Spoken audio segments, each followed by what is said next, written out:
Good morning, Internet. It's a beautiful morning. Seems like the perfect day to install rainwater catchment system. This has been in the works for a long time and just haven't gotten around to it. This is a shop that I put together last year. You can see there's no gutters currently installed, but that's what we're going to get to today. And that will feed a filtration system, which I'll get into, which will then feed these 10 275-gallon IBC totes.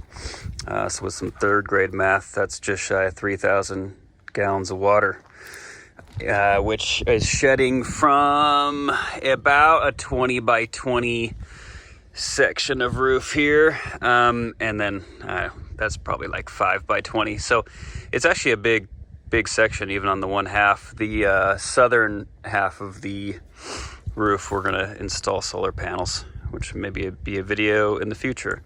There's lots of stuff online about the theory of rainwater catchment and all these different ways to go about it. So I'm not going to go too deep into it, but basically the water is going to flow down the gutter, come down and into a filtration system that's going to live on top of one of these IBC totes. And the IBC totes will all be interconnected, and I'll probably have some breaks in there with valves so I could repair something if it was leaking, or if we only wanted to use part of them for some reason. But in theory, these will all be tied together, and then the output will go to a pump station here, and we'll be able to use that all around the property, hopefully.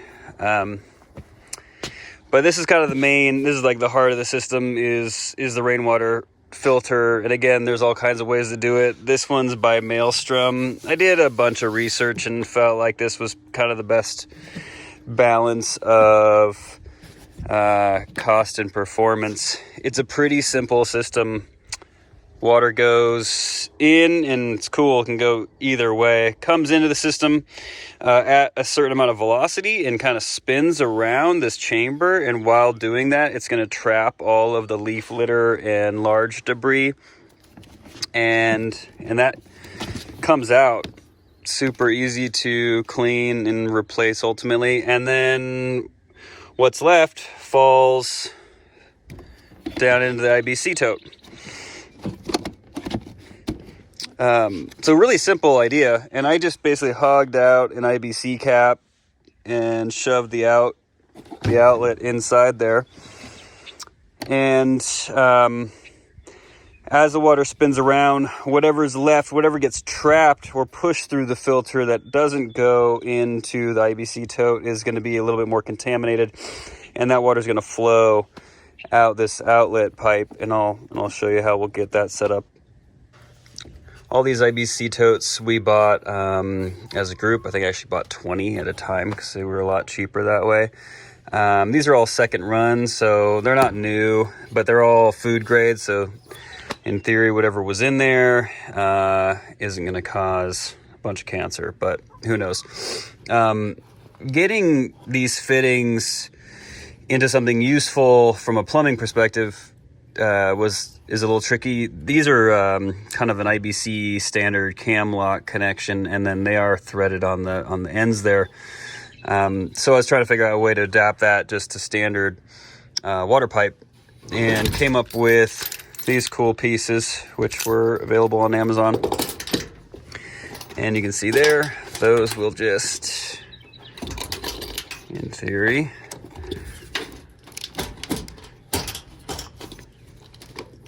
those tighten down, secure the cam lock, and now I just have a standard 2-inch male thread, so I can thread that guy on there.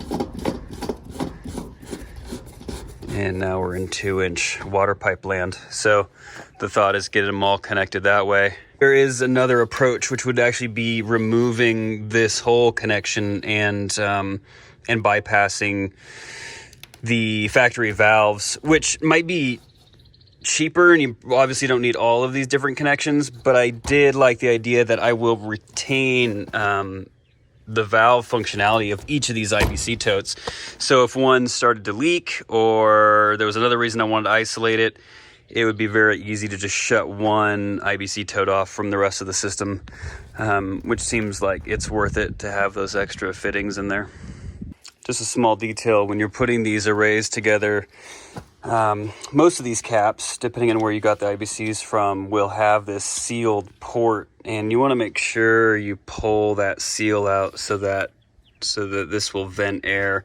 I think that mesh is small enough that it's not going to let too much bad stuff in, but you don't want to get into a position where you have these all finely stacked and then realize you have to get in there and find those caps and pull the seals off. And even if you buy all of these IBCs at one go, if they are different manufacturers, they'll likely have different colored caps, as these two do. And just to be obnoxious, those caps are not interchangeable. So you may have to be somewhat strategic about which one you're going to modify. In my case, I cut up an orange one, which means that I can only use the I think it's the Schultz IBC Totes, so that might dictate where I put this filter. Okay, so that's what the filter looks like mounted on top of the IBC tote. I had been messing around with figuring out a way to seal this connection, but you know, to be honest, I think once the pipes are all installed, this is gonna be fairly rigid, and I don't think it actually matters if it's not watertight. It's actually probably better that some air is gonna escape out of there. And again, it's a symmetrical design, so either one of these can be the inlet. I think in my case, I'll go with this one since it's somewhat closer to the end of the run, and then here will be our outlet. And again, that's just going to be more for leaf litter and other stuff that makes its way through the filter. The first minor inconvenience here is that, you know, I think this thing's built in Australia or something and likely uses metric pipe sizes. So, I mean, this is meant to be a street elbow, and you can clearly see that that's way too big, even though it's sort of spec'd as a 4-inch. However, I noticed that if I use the other end, the bell end, it's actually a pretty tight fit. So I think I'm just gonna have to get a couple couplers on my straight sections, and then that should tighten up just fine. And yeah, basically we're gonna install a gutter, install this 90 degree, and that'll shoot right in there. I'm not gonna get too much into gutter design and installation. I think there's a lot of stuff online about that, but the broad strokes are, this is the square or the rectangle adapter. So I've marked that out where I want it and drill the hole. I'm gonna cut on these diagonals to turn them into flaps. We're gonna mount that, and then we'll fold those flaps around and rivet it all together. This is a rectangle to circle PVC adapter for it's actually designed for a downspout. So that guy will slide right over that, and we'll probably, it's a pretty tight fit, so I don't know if I'll need to actually fasten it, but we'll see. And from there, we've now adapted to our 4-inch PVC pipe. Okay, got the gutter installed, so you can see that downspout is ready to go.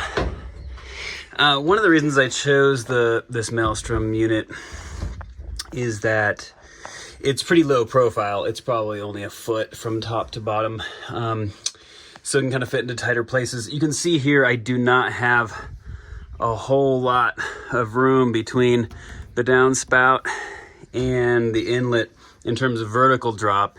Most of these filters rely on, well, I should say all these filters rely on gravity to a certain extent, and the faster the water coming into the unit, the better it's going to be able to do its job. Unfortunately, I just don't have any more to give, so you can see here that once I get that elbow in there, I mean, it's a little drop, but it's not a lot, so it'll just have to do. Here's those 4-inch, I think it's the SDR 35 drain pipe that I'm using, and you can see that the couplers themselves have a much nicer fit. So we'll use those to clamp to, and then I can run straight pipe out of that.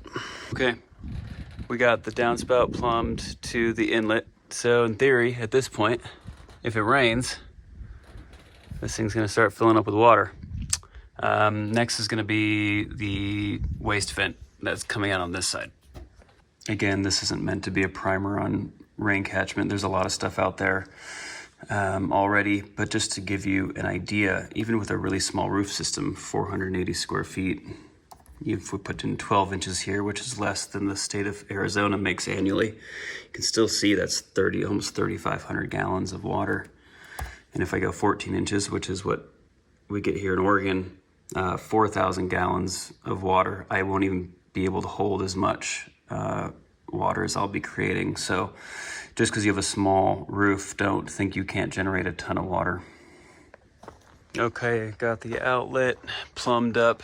Had a spare bracket. I think that was for a chimney pipe. Figured I could put that to use here. So that's nice and not really gonna go anywhere. And I have that more or less level, maybe even with a slight up pitch, just so that the water has to be forced out. I think you'll get a little bit better catchment that way. Otherwise, I mean, pretty simple plumbing. I think generally this system would be happy with more of a fall, just get more velocity of the water coming in. I just can't really afford that unless I lost a whole row of totes. So I think I'm gonna give this a shot for a season or two and see how it does, and we'll go from there. And next step is to get all these guys connected together. I'm getting these 2-inch adapters installed, and one thing I'm noticing is with these cam lock connections, if you choose to do something like this, you see that they can slide back and forth along that pin. If you're having trouble getting those if you're having trouble getting those levers to come back, I think the trick is to actually make sure they're seated right in the center so that they have the most travel on this indentation here. I noticed that with a few of them that were getting stuck, that if I just kind of shimmied them back and forth and put them there in the center, then they'd pull tight. Okay, well, we got all our 2-inch adapters installed, so at least now everything's speaking the same language, and we'll start working on our layout. I'm sure the trades don't really have to do this kind of thing anymore, but it does help me visualize just by laying everything out, making sure I have enough of all the different connections. I'm gonna arrange the totes in 2 banks. I think just a top and a bottom. There's probably a smarter way to do it, but for now, that's what we're gonna do. And then here at the end, we will add a union. So in theory, I could disconnect the top and bottom tanks if I needed to fix some plumbing or do any servicing. Okay, I have the story pole rigged, and obviously it's not super scientific, but I'm using it to mark the center lines as well as the offsets. You can see that, I don't know, because of settling, different brands, the way they're stacked, these things are gonna be kind of a pain to line up. But the story pole will hopefully help that make it easier. So we'll put in short sections of pipe to at least get them all on the same plane, and then we'll get this all put together. So I've got the center lines marked. That's going to correspond to the section, the center line of the T, but I've also got here marked where the pipe starts inside the fitting. So with all of those marked, I can just go ahead and make my cuts on my pipe, and I'll never have to pull out a measuring tape. This is obviously overkill, but if you're in the market for a metal cutting bandsaw, great side benefit. It makes cutting these 2-inch pipes super easy. I went ahead and did one section just to double check all my work, but looking at these center lines here, I'd say that's pretty bang on, so we'll keep going. Okay, all the fittings are glued. Those cam locks on the IBC Totes really make it easy for installation. We'll just pop them on there and tighten them down. Just push them on there, lock those tabs, and we got it. Here you can see top and bottom rails are installed, and I've got them both connected with this union here, so that could be disconnected for servicing in the future. For now, I just have it going to this threaded 2-inch outlet with a cap on it, and that's the end of chapter 1, just catching the stuff. And then maybe next spring I'll update a part 2 with actually planning and running the irrigation system that'll be attached to this. We didn't talk about the other side of the roof, which is actually even bigger. It's got a 12-foot awning off the side, and still kind of TBD what we're going to do with the water coming off of here. We are going to add some solar panels at some point, but still, yeah, I mean, like probably 4,000 something gallons of water a year. So I think I'm going to add another tank that's set up on a pump with a float valve so that it could eventually send water back to the main tanks on the other side of the shop, or send it across the road to our pond, or send it down the hill if we just have nothing else to do with it. So I am going to experiment with kind of a homemade first flush, they call it. And again, you can look this kind of stuff up online. But the idea is that after an extended dry period, when it first rains, you're going to get like all the gunk, whatever's been sitting on the roof for the last, 2 months. And so what you want to try to do is get rid of that and then divert the cleaner water into the tank. So what I'm going to experiment with is having the downspout go into this Y. And what I've done here is I've actually jammed a screen, and I'm going to go ahead and screw that in place so it doesn't move around. Now, the water coming straight down the Y is going to go into some sort of container, and I'll just add a section of pipe here. It's got this easy threaded clean out, and the idea is that it will fill this chamber up first, and as it does, the water level will rise, and eventually it'll rise to the point that water could start backing into the Y and going into my tank. And then by putting a screen here, if there is any debris, leaf litter or other stuff, it will remain in this section. Obviously, there's a risk of that getting really cluttered. I think I don't have too many trees around here, but the idea is that could get cleaned out very easily. And after a big rain event, I could unscrew this and just let whatever gunk is jammed up in there. So this is the thought. This is obviously, maybe $20, $30 worth of parts, and some of those first flush devices are a lot of money. So we'll give this a shot, and I'll follow up if it actually works. I should have mentioned, in addition to the Y, these are all off-the-shelf parts.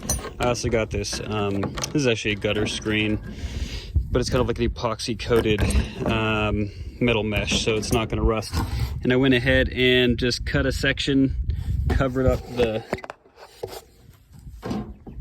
inflow going into the tank, and just screwed it in with some sealing roofing sheet metal screws. So I don't think it's going to go anywhere, and I think it might work.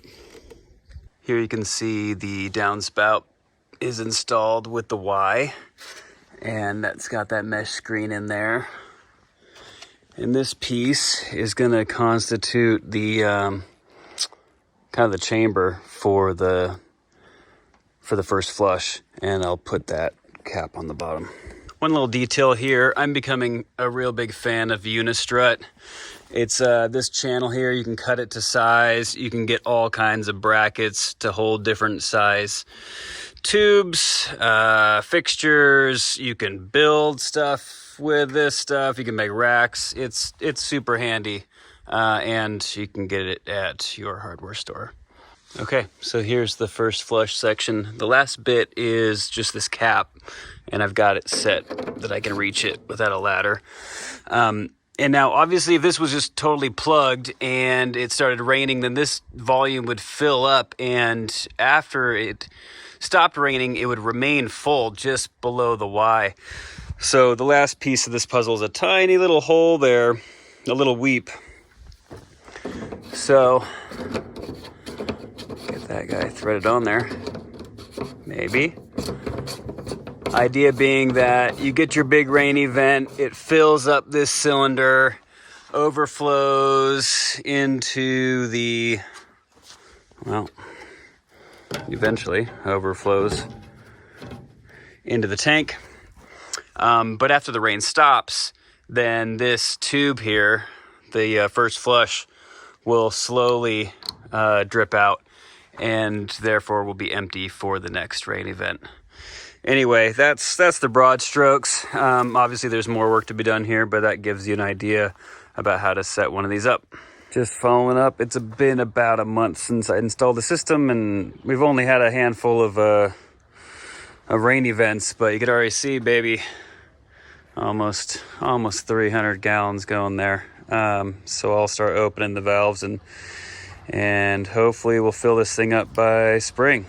All right, cheers, hope this helps.